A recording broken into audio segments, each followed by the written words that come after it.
welcome everyone to our webinar, Crowdfunding Unlocked. Was my favorite way to begin webinars. That was the Indigo Girls in 2020 during lockdown, playing a tribute to President Jimmy Carter. And we'd made those beautiful guitars out of Empress wood that was farmed from his farm in Plains, Georgia. So I have to say, I find it very hard to see that without almost like choking up. It's such a beautiful, beautiful tribute. So thank you to everyone joining us today. My name is Dr. Kathy Key. I'm the president of WorldTree. And we at WorldTree, we've been doing crowdfunding for a number of years. I think our first one was 2017 into 2018. And over the years, I'm really delighted to have gotten to know the two panelists who are with me today, who I'll introduce in a moment. And I just wanted to give you a little background on why we decided to do today's webinar. So in case you don't know, WorldTree has a crowdfunding offering out right now. And while we're very familiar with crowdfunding, it occurred to us on the team that there may be people for whom this is brand new. You don't know much about the subject, and you don't really know how to evaluate what's good, what's not good, what are the risks, what are the opportunities. So we had this idea to do the webinar, and Devin and Leah, thank you so much for accepting the invitation to join us.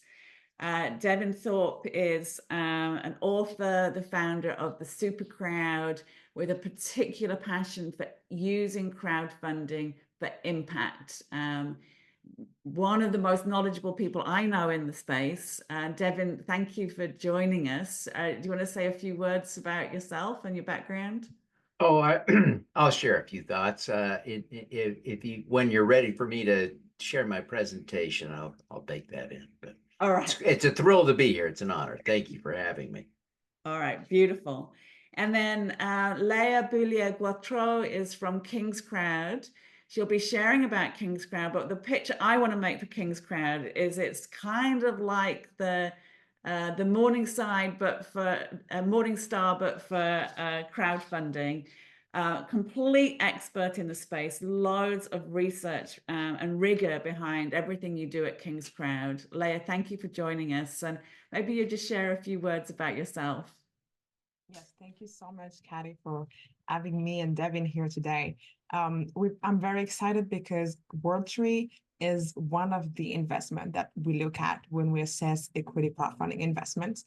And it's one of the most promising ones. As we'll discuss today, it's different from investing in startups, but you can still generate very interesting returns. So very excited to dive into this. Fantastic. Well, thank you both for being here. This is like a total expert panel.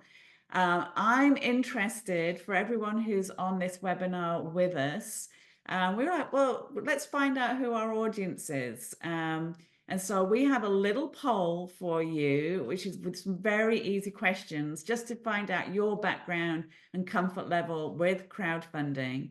Caitlin, if you could launch the poll for us. And if you're an attendee on the webinar, you'll see some questions come up in a moment, hopefully. Caitlin, if you're having issues with the poll, also let me know and we'll find another way to do it.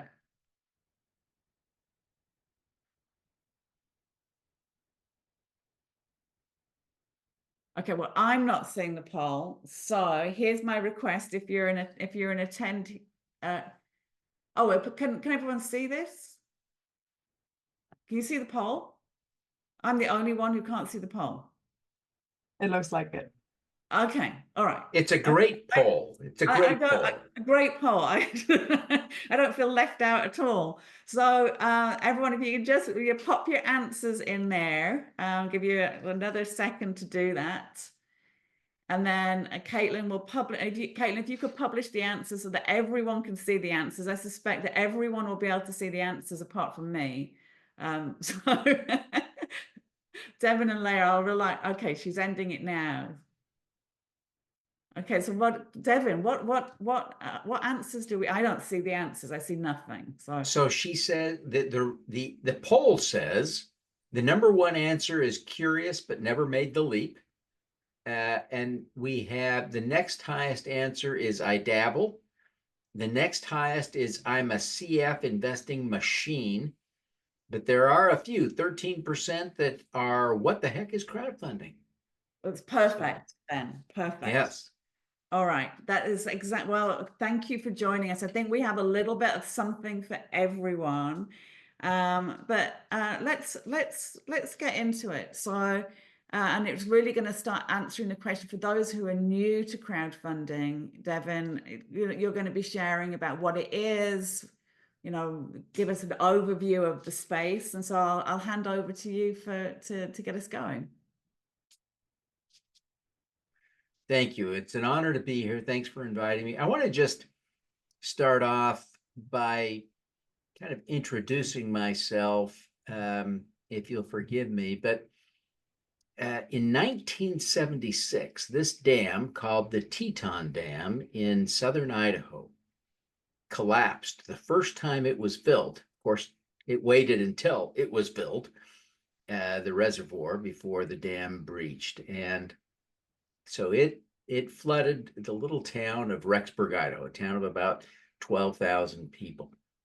And it killed about a dozen people. It was devastating, but it left about 80% of the structures in Rexburg damaged or destroyed.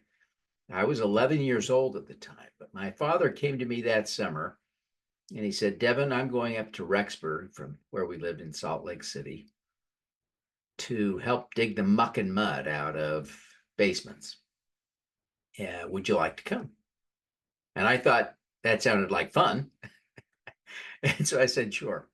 And I remember the bus ride up was one of the most exciting times of my life. We got on a bus at 2 a.m. and arrived at dawn and worked all day. And it was really, for me, it was a pretty fun day. So as an adult, I've been back. And, I looked all around the town for the statue that they had erected in my honor. It was the most bizarre. I could not find it anywhere. Um, at the time as a kid, I really felt like I had changed the world. And it has proven to be the defining moment of my life.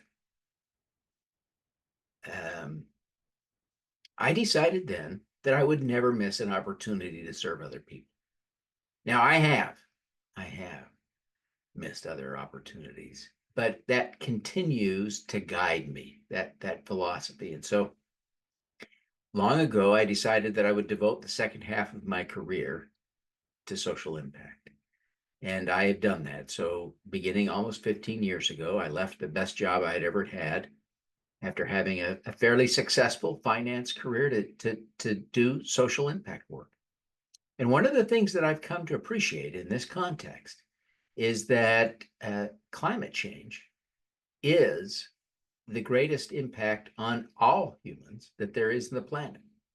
It has to be a top priority for all of us who are impact minded.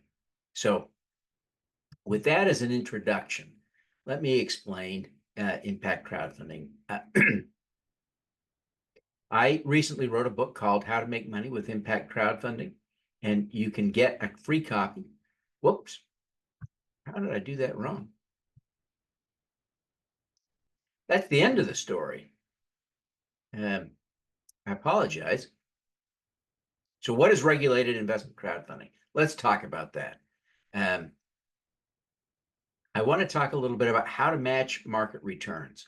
And I think it's an important concept to understand that you can, and in fact, why it is important to make money with your impact investing.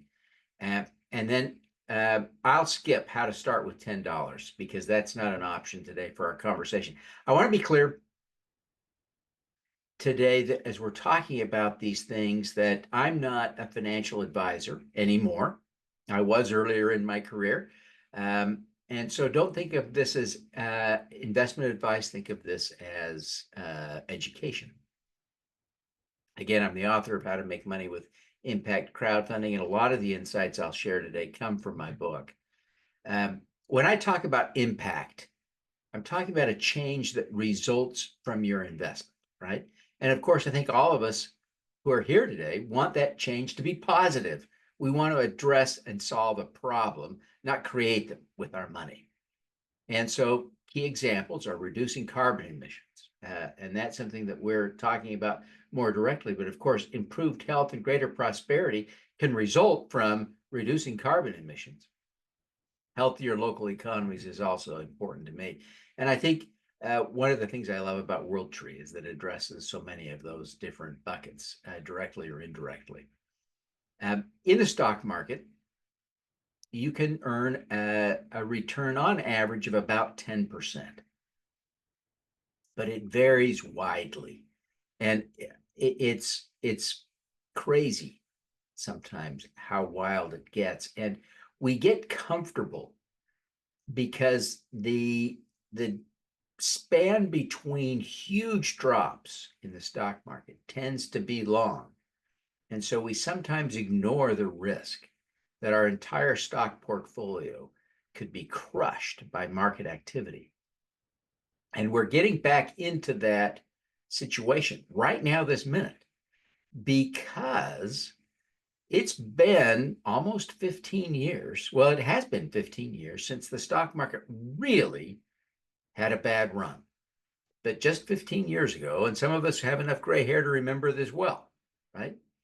We watched the stock market drop almost 60% in about 18 months. It was a tremendous drop.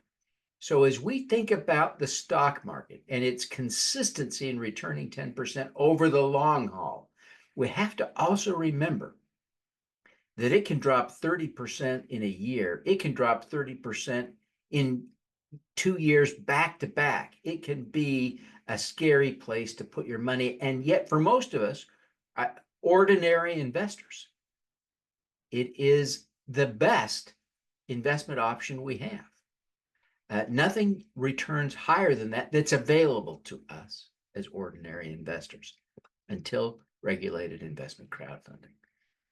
So regulated investment crowdfunding, and I really want to emphasize regulated, right? When you think about the stock market, you probably start thinking about brokers, broker dealers that act as the intermediaries. You probably start thinking about your stockbroker, Charles Schwab or Robinhood or wherever. You start thinking about prospectuses and filings and all of the public announcements that companies make. Well, of course, those public announcements and those filings are required by the SEC and FINRA. And so you're seeing that regulated environment making that that stock market work. Well, similar regulations govern the investment crowdfunding marketplace. And so it really is a legitimate marketplace that is regulated by the same folks who regulate the stock market. And there are about 100 companies now acting as intermediaries, including Dealmaker, which is the one kind of hosting the current crowdfund offering from WorldTree. About $2 billion has been raised this way since it began in 2016. So there's some real money. If you join today and begin making crowdfund investments now, I want to be clear that you will not be the first person to do this, right? A lot of people have done this, including a lot who've already invested in WorldTree. So a lot of people and a lot of money has already come before you. So when I talk about impact crowdfunding, I'm talking about that intersection, right, between impact investing. We talked about the impact that comes from your money and this regulated investment crowdfunding marketplace. And WorldTree is a perfect example of businesses operating at that intersection. Now, before I'm done, I want to talk a little bit about why it's so darn important to make money. And there are really three reasons. One, profits correlate with impact. And I'll explain why that's true. You may be skeptical of that. Some of us do-gooders, and I like to think of myself as one, sometimes hate discussions of profits, but here's the reality. Profits correlate with impact. Profits also get recycled. That's a little more intuitive. And then here's the fun one. Profits can increase your allocation to impact. So let's talk about those three. Now, I suspect that many of you who are watching today feel less wealthy than Bill Gates. It may not be universally true. Welcome to the billionaires who are watching, but there are probably some of you who feel less wealthy than Bill Gates. We know he's among the richest people on the planet. We know he is arguably the world's greatest living philanthropist.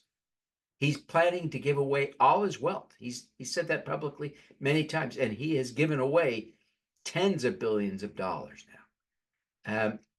But he continues to focus on investment returns. And I think the reasons why are the reasons we're talking about today. But if you work hard for your money, I don't think that you should have any shame in wanting to get a financial return from your money if the world's greatest philanthropist is focused on his investment returns as well.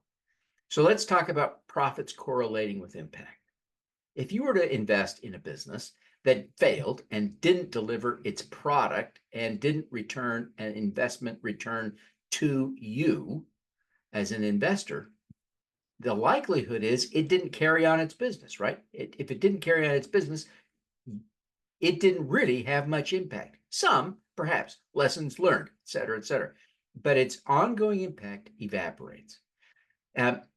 Again, profits get recycled, pretty clear. If you invest $100 and get back 150, you now can invest more money for impact. That's powerful and another reason to make money. And of course, the third reason, if you begin allocating a little bit of money to impact crowdfunding, you'll begin to see that you can make money this way. And so that means that all the money you have invested in ExxonMobil or all the money you have invested in the stock market could begin to make its way into impact crowdfunding, impact investing. So you can increase your allocation as you prove to yourself and learn how to make money from your impact crowdfunding investments. So you can get my book for free at 4sc.fund/ebooks. And I will turn the time over back to you, Kathy. That was great, Devin. I also loved hearing your personal story of how you got into impact. That was really cool.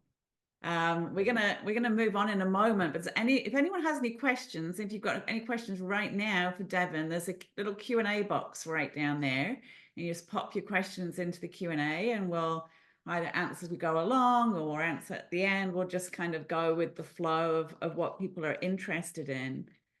I know that for me, seeing the crowdfunding space grow and the number of companies grow, one of the things, I look at all of those companies, and I wonder for myself, how do I evaluate one company from another? How do I evaluate risk? How do I evaluate those returns? How do I evaluate impact? Those are, some of the things, because I look at nearly all of them and go, that looks super cool. Caitlin, I think you've got another poll for us. I'm just interested as we go into the next section, if other people have had those concerns about crowdfunding and what those might be. So we did see a question come in. Oh, a couple of them. Fantastic. I think maybe I just can't see anything on my end. Do you want me to tackle one of them or two of them? Yeah, I don't know what I'm getting. I'm like literally getting. Oh, so we got lots of questions coming in now. It's going crazy. It's going crazy. Tell me what's happening. So my favorite question is from an anonymous attendee who says, why invest in crowdfunding instead of the stock market? It seems more risky. And I didn't have time to really develop that argument very carefully today, but I assure you that if you learn from Leah and do your due diligence and are thoughtful about investments, you can do much better via impact crowdfunding than you can in the stock market. And part of the reason is that rich people, accredited investors, and institutions have long had access to investment opportunities better than the stock market that we don't have access to as ordinary investors. But regulated investment crowdfunding gives us an opportunity to do some of those things. And WorldTree is one of the best examples of this opportunity. When you invest in WorldTree, the presumption is the structure is designed to give you, I think, Kathy, correct me if I get this wrong, but I think it's 4x your investment in 10 years. Yeah. You cannot get that return in the stock market. You can get that by investing in one stock, but if you do that by investing in one stock, guess what? The odds are really good. You will get nothing or very little if you invest in one stock that has the potential to go up 10x. But if you invest in WorldTree, you can get 4x your money. And so it really is. And the stock market, I don't think there's ever been a time in history when the stock market delivered 10 or 4x in 10 years. A doubling in 10 years is pretty good. Tripling would be extraordinary. So quadrupling, I don't know if it's ever happened, maybe, but it's really rare. And so in WorldTree, you have a structured investment opportunity that has the potential to deliver that in a very structured, designed way. Not guaranteed, but very likely is the way it's structured, right? So it's less risky than the stock market and better returns. That's why I encourage people to look for opportunities to invest via crowdfunding. The opportunities are there. And again, Leah and her team at King's Crowd are the experts on doing due diligence. I do a little bit of that myself, do a little coaching and training, but Leah's the expert. Let's ask her to talk about how to do good due diligence. Perfect segue. Amazing. Thank you, Devin. So I see that Angela and Forrest have related questions that I'm about to answer right now. Devin, that's very interesting because as you, I also had an aha moment where I understood that my life mission was about trying to finance impact companies and impact projects. That happened when I was studying anthropology, like Kathy did, and I had a study I was in Malawi studying the startup ecosystem.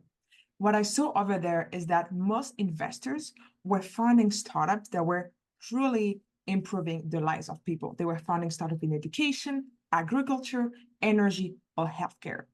And what I understood is that when I put money into a nonprofit, the nonprofit is going to get, pay a teacher, is going to give food, is going to give electricity, but that's not going to be a sustainable way of helping people. Well, if I put money into a company that makes profit from its help, is going to be able to self-sustain itself and is going to be able to constantly generate returns. So that's why I became an impact investor. And as Devin say, I specialize in understanding which companies are the most interesting to invest in.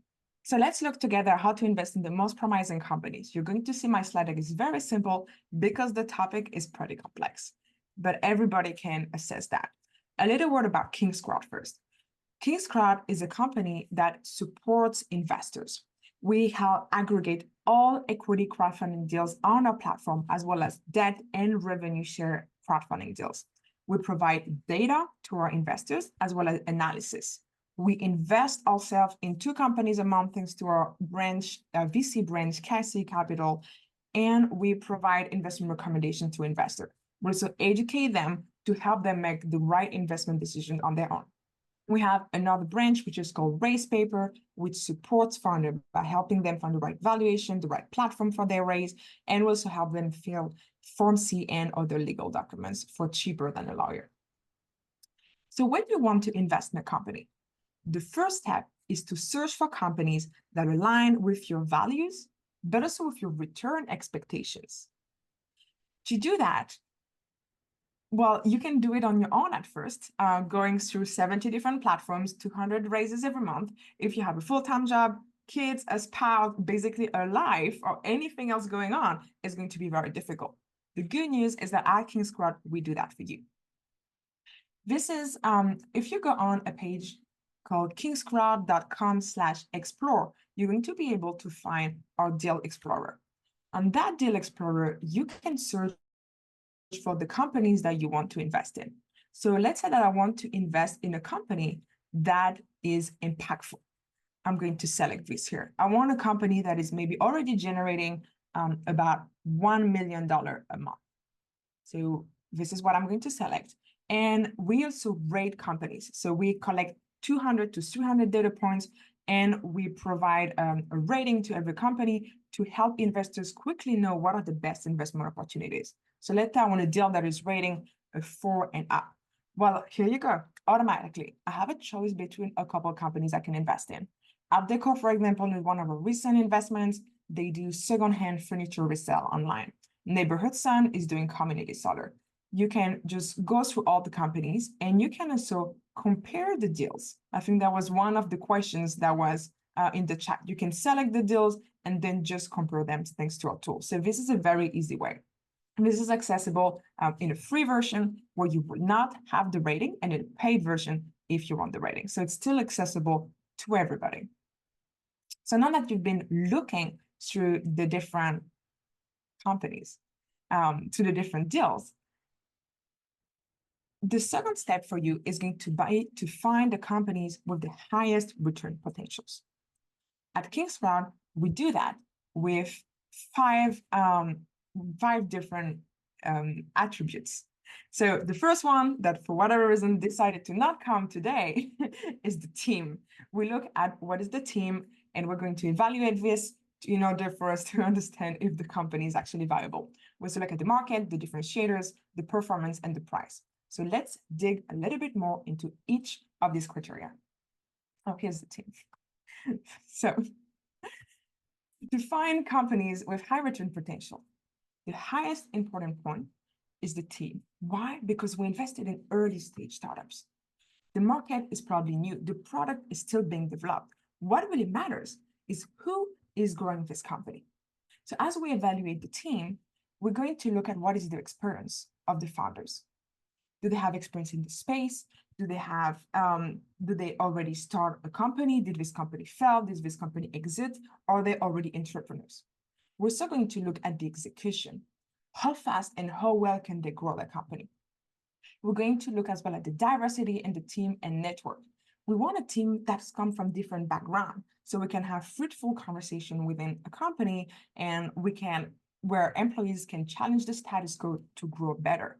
We also want a company and a team that has a good network. Maybe they've been through accelerators or venture capital firms, or maybe they've been through different universities, which will give them access to a larger network. The second thing that we want to look at is the market. We want to know that companies have a large market. I personally like looking at companies that have a market of at least $1 billion. But most importantly, I want a market that is going to be growing quickly. I love looking at a company that is growing at 10, 15% CAGR, so a 10 or 15% annual growth rate, because that tells me there is demand for this product, and there is a demand and a need for new entrants into this market, for new players in the market. And last but not least, it's very important to look at the market potential. That means that you may come in a crowded market. Let's say you come in the newspapers market, which is a market that is pretty declining, it's not very big, but what if you have this new app that everybody is going to love using? You may have a new way for users to enter this market and to appreciate your product. And that can give you a lot of potential into this market. The third criteria we look at is the differentiators of this company. First, you need to look at the product's feature. What is the company actually offering? Is it better? I like to invest in companies that are in products that I call must-have. That means that people just cannot live without it. If your product is just a nice thing to have, all right, maybe I can live without it, it's probably not going to work. But if you give me the tool that I need, then you have a high growth potential company. You want a company with a good competitive landscape that is dynamic, but you don't want the market to be overcrowded. And it's good to look at the defensibility of the company. Do they have patents? Is it difficult to make? Do they have a strong network? That can help you tell whether you're going to invest in a good startup. We also look at the performance of the company. That means that we're going to look at the revenue and the growth of the company. That means not only the revenue growth, but also the growth of the product. Is the company executing quickly? Are they going from the idea to the prototype to the first product at a quick pace in order to be faster than the competition? And we also want to look at a company that has decent financial. We don't want the company to be burning all of the money you're giving them in just a matter of months. We don't want a company that has a lot of debt. We want a company that is doing well. Finally, we're going to look at the price. That means, what is the valuation that you're investing at? If you're investing in an early stage company that is already valued at $1 billion and that cannot exit at more than $1.5 billion, you're barely not going to make any return. You're going to take a risk for no reason. You want a valuation that is low if the company is early stage. We're still going to look at the revenue multiple. We don't want companies to be overvalued. That will help you assess whether the valuation makes sense based on the revenue of the company. And we want to know which securities are we investing in. Because investing in, for example, preferred stocks is going to give you way more advantages than investing into common stocks. I know that I'm giving you a lot of information right now. So you may wonder, how do I learn how to do this? How do I learn to use these criteria to invest? Well, and what if you don't have time to do your own due diligence? That's what Kingscrowd will help you do. If you click on any of these companies, and I can go, for example, on that. All right, let's click on any of these companies, like App Decor, for example. I'm going to be able to find out what are all of this data on Kingscrowd's page. That one is already loaded and should work better. So this is an example of a company we rated called Advancing Eco-Agriculture. When you come on Kingscrowd, you're going to be able to see what is the amount of money that the company is raising. You're going to access a lot of details about the company. And you're going to be able to see the financials. What is the revenue of the company? Is it growing? Is the company profitable? You're still going to have a breakdown of all of the criteria that I show you right now. So if we look at the market, you can easily see what is the market size of the company, what is the market growth. For example, here, this is a company growing at 14%. So this is something you can do easily on Kingscrowd to save you time and find the best deals easily. Another thing that we can do with Kingscrowd is, as you invested, you can also track your investment. So I'm sharing for you a little snapshot of my personal portfolio. These are 2 companies I've invested in. These are not recommendations, but that way you can truly see how it actually happens. As you can see, I invested $250 in these 2 companies back in 2022, and already I'm having some returns because these companies have been raising at higher valuation. So this portfolio also helps you if you go on kingscrowd.com/portfolio, that helps you track all of your investment, and just don't forget about that. You may wonder, how does that relate to actually investing in WorldTree? Well, WorldTree is what we call a fractional offering. We're not investing in the company itself. We're investing in a batch of trees. So every year, WorldTree is opening a new offering. We'll use that money to invest in this batch of trees, and you will get your returns from the batch of trees you invested in, not the one the year before, not the one the year after, and it's unrelated to the performance of the actual company. So how should we think about investing in a fractional offering? Well, first, I want you to think about the value of your asset. Is that going to grow? What does that mean? Well, in terms of the trees, I want to know, are the trees going to grow fast enough in 10 years that when they cut them, they're going to be able to sell enough lumber, in order for me to get returns? And this is what we just discussed earlier on WorldTree deal page. You can see very easily what are the projected returns of your investment. This is one of the most important things you want to know. And when we just discussed, WorldTree's returns are actually pretty comparable to the stock market.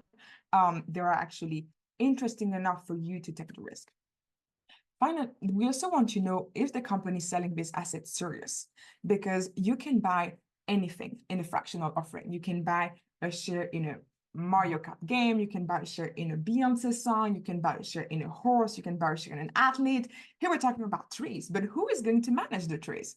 Well, Kathy and her team are going to be managing that. We want to make sure the company is serious enough that they're going to help your trees grow and actually give value to an investment. And finally, we want to assess the risks. In the case of WorldTree, the risk is maybe a storm that will destroy all of the trees, maybe a disease from the tree, maybe the crash of the timber market in 10 years. We want to know how is WorldTree mitigating these trees. And I've personally invested into the current batch of WorldTree because I know how Katie and her team are managing it. I know that they will plant trees in different areas in the world to mitigate the local risk. I know that over the couple of years that they've been doing that, they have developed techniques with farmers to be able to ensure that to increase year over year the survival rates of the trees. Finally, if you go back on Kingscrowd, you can also you can, for example, search right here for the name of WorldTree, and you can find the deal page. So if you go here, you're, for example, going to be able to click here and listen to Kathy's podcast with our founder and CEO, Chris Lustrino, so you can learn more about the company itself. I hope that answers some of the questions that were in the chat, but happy to answer any more that come up in the Q&A. Fantastic. I have to, I look at Kingscrowd at least once a week myself. I'm always like fascinated with all the articles and the research. If you've never been there, it's an amazing resource. Devin, can you tell me, do we have any questions in the Q&A? Because I still know nothing about what's going on. There is one question left, and I think this is a great question for Leah to follow up on. The question is, when should you invest in a campaign? Right away? Yes, thank you, Devin. To me, there's two best times to invest in a deal. The first, yes, it's right away if you really think that this is a good opportunity, because you may get what we call early bird terms. That means you would invest at an earlier valuation because you're taking the risk to invest earlier. Here's the thing you need to know. Except if the company is doing a rolling close, you're going to be able to cancel your investment until the very end. So I do it sometimes. I think I like this company, but I need a couple more weeks to really know whether I want to invest in it. I will invest right away, benefit from the early bird terms. And if I get an email that tells me the round is closing, well, then I really decide if I actually want to invest in this or not. A lot of people wait until the end of an offering to be able to invest in a company. So that's sometimes important because the company can give you a lot of different updates through the race. So that's going to help you evaluate it. I will also personally prefer investing in companies that have some traction on their raise. If you invest in a company that is barely raising 1 or 2% of the money they actually want to raise, I'm thinking, well, they just don't have enough capital to survive. So I will invest with early bird terms, but then monitor the round to make sure that you actually want to invest it before it closes. We have another question from Laura. I just want to add to that, because it's a really interesting question. It was a great answer. I want to share a little bit of what it's like from an issuer perspective, from the WorldTree side. So, you know, we always have favorable terms the earlier people invest. And part of the reason we do that is because it makes a huge difference to us as a company, those early investors.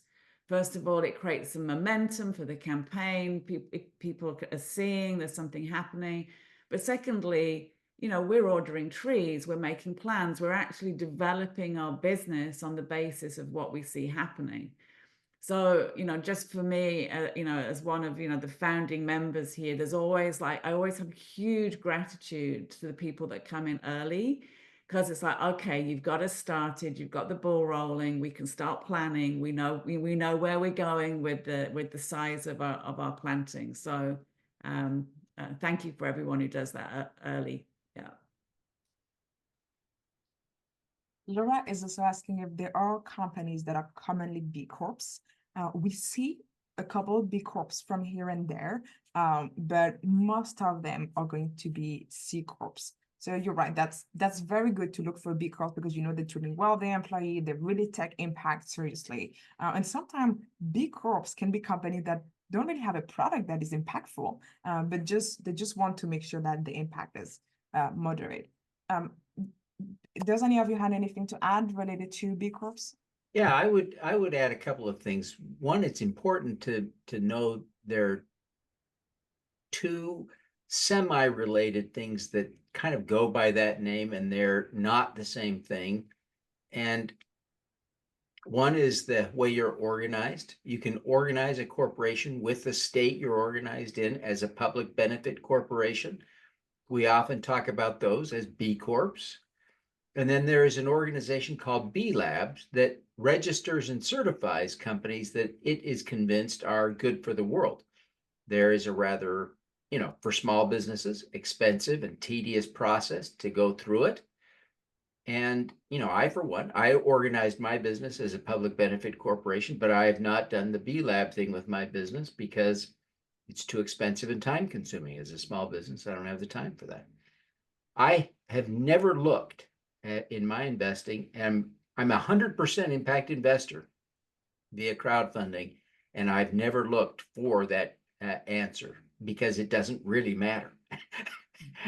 As much as I think about it and have researched it, I would not encourage investors to get hung up on that. And I apologize to anyone who's a big B Lab, B Corp fan. There is a legal distinction. It does matter, but it's just isn't that important. And I think, WorldTree makes my point. I don't think WorldTree is organized as a B corporation or a public benefit corporation. Am I wrong, Kathy? No, that's correct. I mean, if you actually look at the benefit, the paperwork involved and the auditing that's involved with doing those, we looked at it and we'd rather spend our time on something else. Where I think the B Corp distinction is really useful is for industries that are not obviously impact. So, if I've met law firms who are registered B Corps. There's not an obvious impact space, but by doing that, they've told us information about what they care about in terms of their social and their environmental impact, how they govern the company. So I think it's really useful in those situations where it's like obviously impact. I don't know that it's as useful.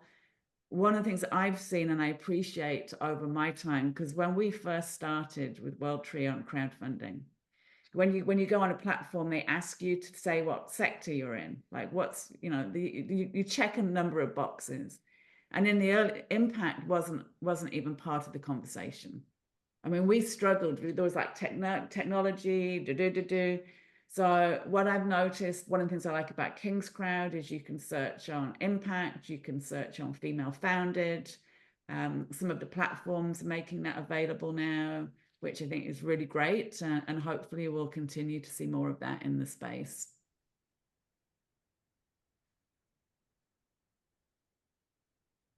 I see a question I want to answer that's popped up. If you'll forgive me, Kathy, I would jump go for it. It says, is it wise to invest in a company after the round closes if they give you a direct opportunity to do so?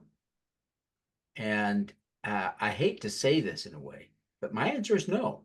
I like the well-regulated framework of regulation crowdfunding and regulation A. And when you have an offering that is being undertaken clearly under those explicit rules, there is a little bit of a safety net there. Not, it's, I don't want to exaggerate, right? It's not like FDIC insurance, right? You can still lose your money. But there is a framework of people looking out to make sure that fraud is not happening, right? When you step outside of that arena, chances are very good the company is violating a rule somewhere, right? And that puts you in very scary situations, both of you, right? Both the issuer and the investor. So I would not do that. I'd like to build on that a little bit because I think one of the reasons we hosted this webinar and on this particular subject was, if I put myself in the shoes of the people who don't know anything about crowdfunding, you come to us like, how do you know that this is a protected environment? Like, what? No, can anyone just go do raise money like they would like a GoFundMe for a pet? Or and the answer is, as Devin really has underlined, it's highly regulated environment. And those are the protections for investors. And one of the things I think most people don't realize for an issuer like WorldTree is how much we have to do in advance of putting an offering out. So we have to have, if you think of it as a business plan that we put together in what's called a Form C. That Form C is registered with the SEC, and you can access it directly from the deal page. Included in doing that work, you have to, if you raise more than a certain amount, which WorldTree does, you have to have audited financials. So in the case of WorldTree, we have an audit, a financial audit every year, which includes, by the way, an audit of our tree farms. So every year we go out, our forestry team, we're visiting our farms, we're visiting our farmers, we're getting data in on the trees. We collect all of that data, but our auditors, who are sort of trained skeptics, I mean, that's their job.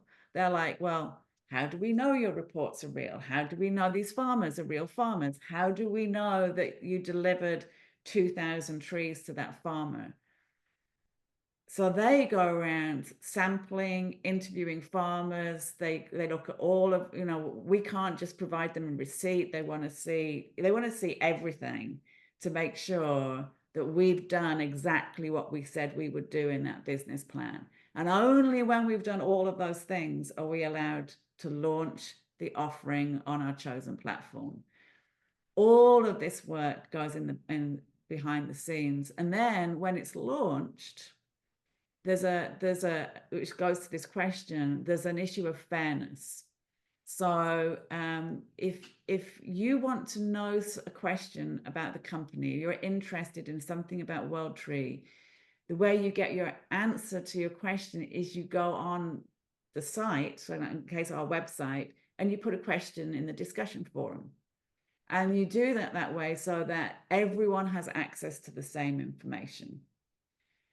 Once the offering is closed, you've got private deals. That's people getting different access to different information. And if you're getting offered anything like that, it should be under another type of regulation, maybe for accredited investors only. That would be completely appropriate if you've got a Reg D that does that. So I would just always make sure you're under some kind of regulation that covers you as an investor. Do we have any other great questions in here? We do. I see a question that says, does KingsCrowd have the ability to give behind the scenes red flag warnings if a company that appears sound starts facing some challenges for sustained growth? And as Kathy just said, companies, when they raise online, they have to file financials, they have to file the 4C. We collect a lot of information about them. And so at KingsCrowd, we collect up to 300 data points on each company.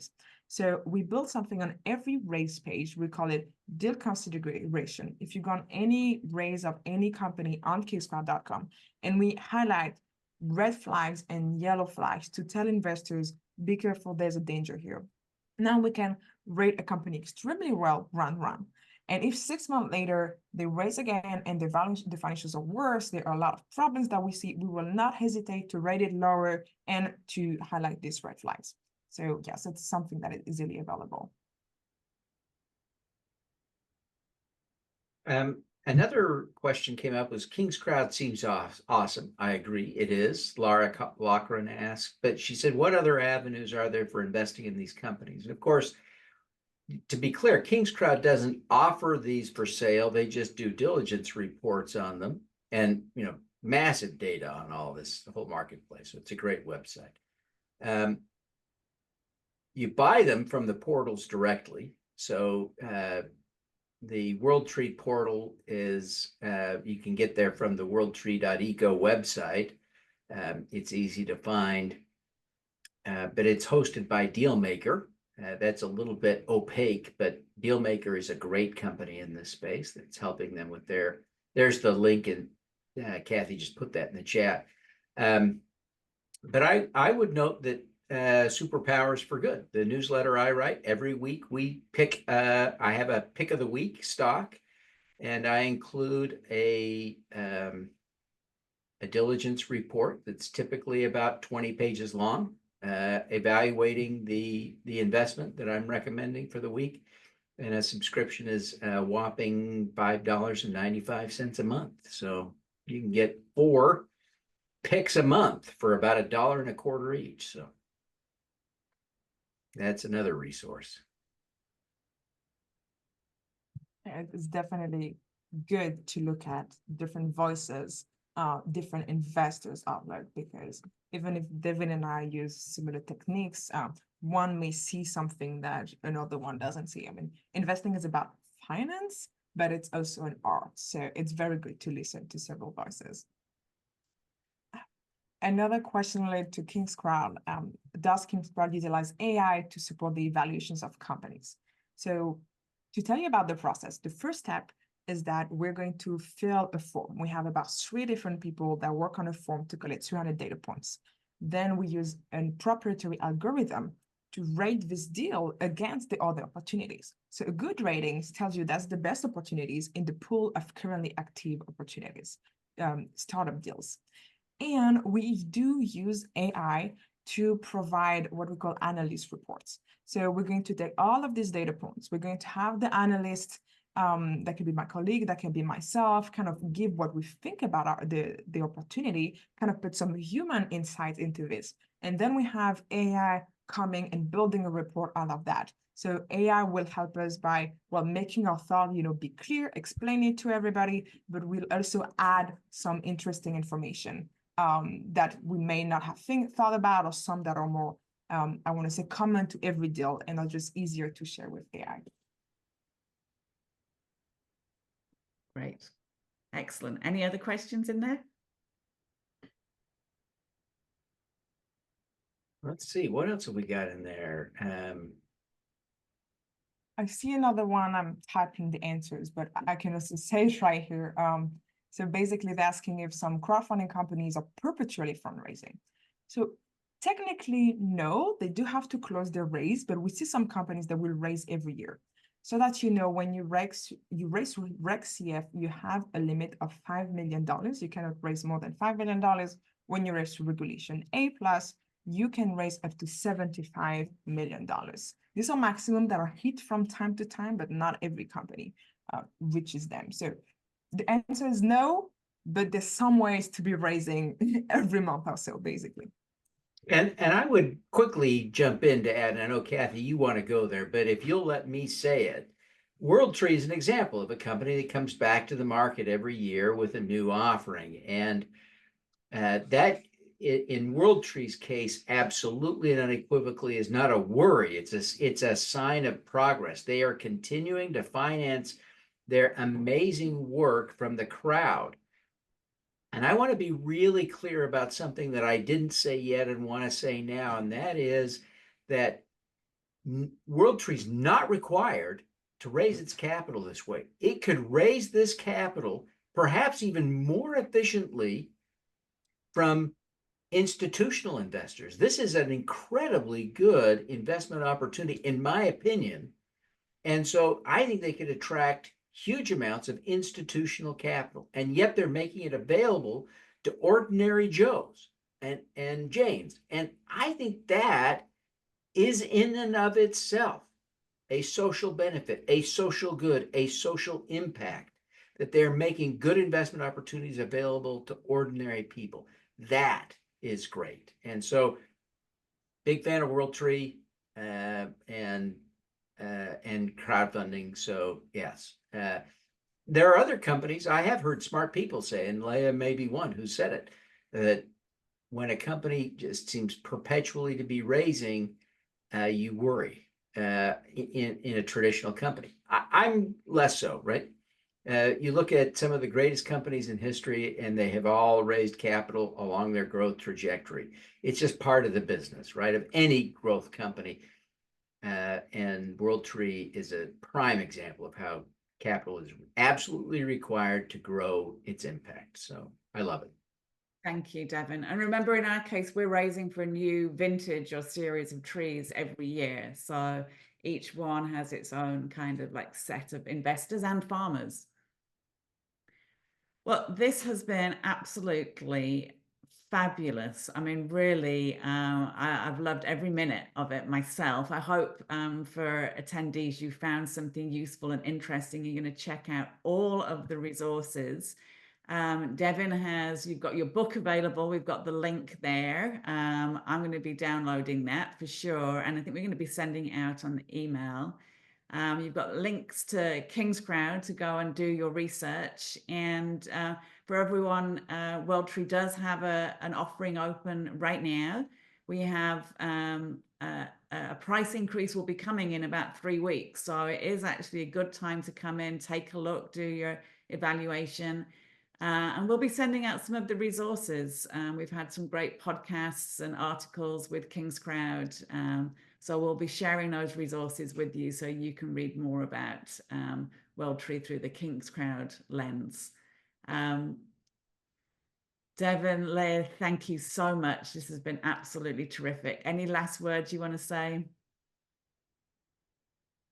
No, thank you so much for having us. What an honor, what a privilege. I like any chance I get to be seen next to you two, and so thank you. It's an honor. The last word for me will be how much I love the triple impact that WorldTree has. It has an impact personally because it's giving me more money, hopefully 10 years from now. It has a social impact because it's helping farmers all over USA, North America, but also Central America increase their revenues, and WorldTree is fair with the farmers. And finally, it has a great environmental impacts because it increases the way to store carbon. And I know that outside of the EcoTree program, WorldTree also has some conservation and carbon storage initiatives. And so that's kind of why I love it, because you're just a company that encompasses 3 different types of impact. So that's amazing. And I would also reiterate this notion we didn't talk much about today, which is the farmers that benefit from being in this program. Many of them are traditionally low-income community farmers. Absolutely. Yeah. There's a whole conversation there around the farmers. Thanks for bringing that to the forefront. Everyone, thank you for being here. I'll